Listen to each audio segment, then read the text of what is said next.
guys tingnan nyo to, nandito na naman tong malaking barko. Kotse ang laman niya, magbababa yan ng pangarga namin. Ayan, mga kotse,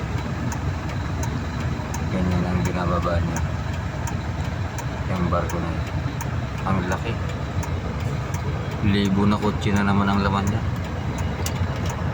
Oh.